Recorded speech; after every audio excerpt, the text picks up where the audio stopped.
Good morning, dear friends of Global Trade Matters. It's a pleasure to have you here in this opportunity in the interior of the Mexican residence here in Mali. I really thank the invitation extended by my friend Ashraf Naguib to participate in this program in order to exchange some reflections and information about the way that we are facing, that we are living the current and particular momentum provoked by coronavirus outbreak in Egypt and in the world. It's a real privilege to be part of this effort. My dear friend Jose, my brother, as always, Viva Egypt, Viva Mexico. Thank you very much. I was very happy to hear your voice yesterday and make sure that you and the family are well. Please excuse the informal setting, but as I explained to you yesterday, this is a, how can I say, very unilateral individual production that's going on. And welcome to my humble home. So my first question to you, of course, is how are you doing? How are my colleagues at the Mexican Embassy doing? How are you handling things? What has changed in the dynamics of the Mexican Embassy in Egypt, your services, your visa policies? I mean, what is happening within the context of the embassy here, the Mexican Embassy here in Egypt? Good morning, dear friends of Global Trade Matters. Thank you very much for the invitation to exchange with you some ideas and information about the way that we are facing the peculiar momentum provoked by coronavirus in Egypt and in the world. I appreciate to Ashraf Naguib his invitation. Let me tell you that we observe in a very strict way the recommendations made by the Egyptian government. We have reduced our activities and we are focused only to essential actions in the embassy.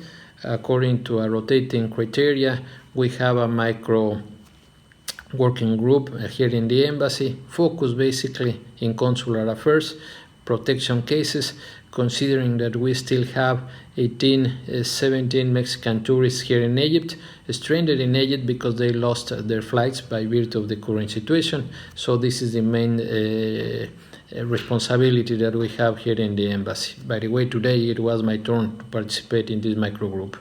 In addition to that, basically we are working from home office. Nowadays is the main tool of activity, or the main tool of action in the embassy, and with virtual meetings, with the collective chat of the embassy. This is the way that we are working nowadays.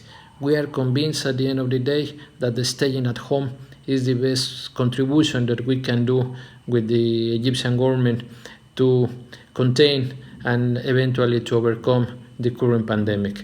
So this is the main contribution that the Mexican Embassy is doing nowadays, working basically at home. My second question is a little bit more on a personal level, and I want to know how you are doing and how Her Excellency is doing and the family is doing. And what is it like to be the CEO of the Mexican mission in Egypt, per se, the manager of this organization? How is it? How are you working from home? How are you interacting with your staff? How is this experience for you? I mean, especially with ambassadors, you're always interacting with your government, your ministry. So already there's always that international contact. But how are these circumstances change the dynamics of that? So we'd like to know a little bit more about how you're handling this and how you're working from home. How my wife and I are dealing with the current confinement? Well, basically with a lot of patience and the personal conviction that it is the best way to stay safe and cooperate with the public efforts to overcome the current pandemic.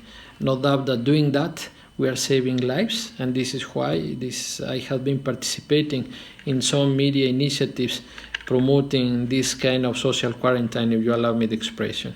Another important element those days has been discipline.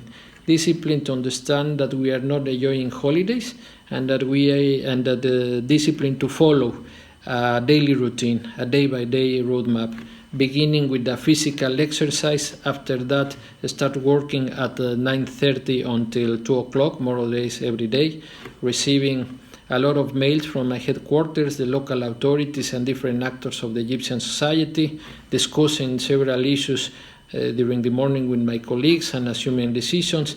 And after that, in the afternoons and in the evening, well, nowadays impossible to attend the normal social and demanding social agenda existing here in Cairo. So now we are spending our day with a lot of readings, watching Netflix.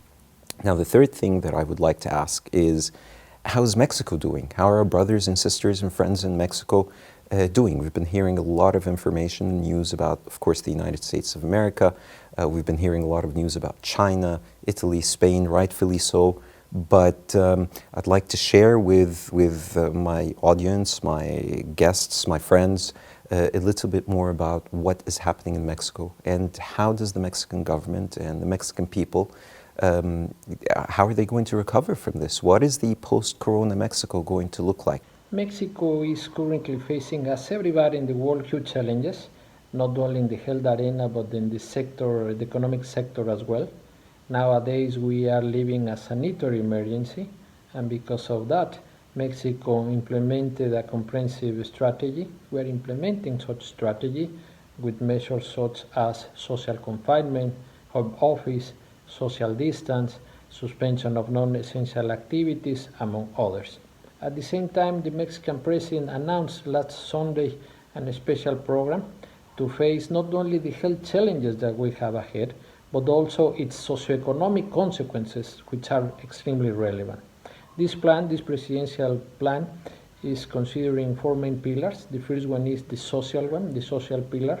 Under the umbrella of it, social programs will be strengthened in order to protect the most vulnerable segments of the society, basically poor people. The second pillar is about infrastructure, an ambitious program of public investment in fields such as energy, water resources, and transport in order to continue creating jobs and maintaining the dynamic of the economy.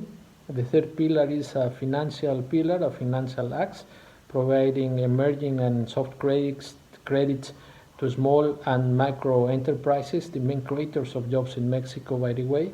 The fourth pillar is formed by a cocktail of different measures formulated to deal immediate challenges created by the pandemic, such as the massive recruitment of physicians and nurses.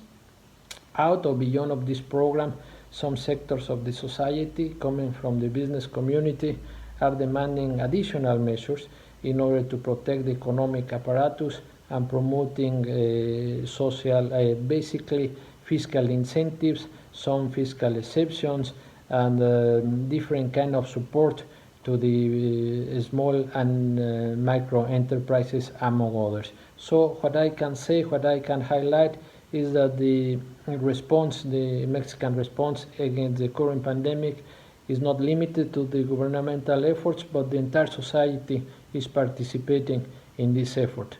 Thank you. So, Jose, thank you again very, very much. Viva Egypt, viva Mexico.